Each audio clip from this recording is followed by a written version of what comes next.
In the icy grip of the Soviet winter, beneath the shadow of the Ural Mountains, a mystery unfolded that continues to haunt historians, scientists, and conspiracy theorists to this day. 9 young hikers, all experienced and full of promise, ventured into the wilderness, but what they encountered in the dead of night remains one of the most unsettling, unsolved cases in modern history. This is the story of the Dyatlov Pass Incident. January 23, 1959. 10 students from the Ural Polytechnical Institute in Sverdlovsk set out on a skiing expedition to the remote Otorten Mountain. The team was composed of elite hikers, all certified for the highest level of difficulty in Soviet tourism.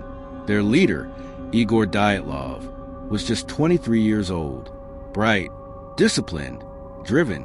The rest of the group, aged between 20 and 38, were close friends and fellow adventure seekers. One hiker, Yuri Yudin, fell early in the journey and turned back, a decision that ultimately saved his life. The remaining 9 continued on. As they trekked deeper into the wilderness, they documented their trip with photographs and diary entries, capturing moments of laughter and camaraderie. But on February 1st, the group made a puzzling decision. They set up camp on the exposed slope of Kolotsykel, a name that means Mountain of the Dead in the local Mansi language. They were just 10 miles from their destination. They would never make it. When the group failed to check in, a search team was dispatched. On February 26th, rescuers found the hikers' tent. It was half collapsed and cut open from the inside. Inside were all their belongings, boots, coats, gear left behind.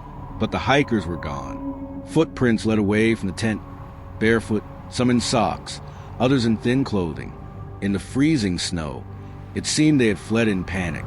2 hikers were found near a tree, barefoot, their hands burned, as if they tried to light a fire. Nearby were the bodies of Dyatlov, Kolmogorova, and Slobodin, appearing to have died while trying to crawl back to camp. Then silence. It took 2 more months to find the last 4. They were buried in a ravine deeper in the forest, under several feet of snow, and their condition was disturbing. Ludmila Dubinina had no eyes, no tongue, no lips. Her ribs were broken. Zolotaryov and Thibault-Brignoles had severe chest injuries. So extreme, one expert said it was like being hit by a car, yet their skin was intact. No external wounds. There were no signs of a struggle, no other footprints, only the ones they left behind. What could cause such terror? Such injury? Such chaos? The Soviet investigation concluded that the group died from a compelling natural force. But what did that mean? Over the decades, theories emerged, some scientific, others bizarre. Avalanche? Possibly, but no clear debris or pattern was found. The tent wasn't buried. Katabatic winds? These rare, sudden windstorms can cause panic and hypothermia. But still, it doesn't explain the internal trauma. Infrasound? A theory suggests wind moving around the mountain created low-frequency vibrations, triggering irrational fear and causing the hikers to flee. Military involvement?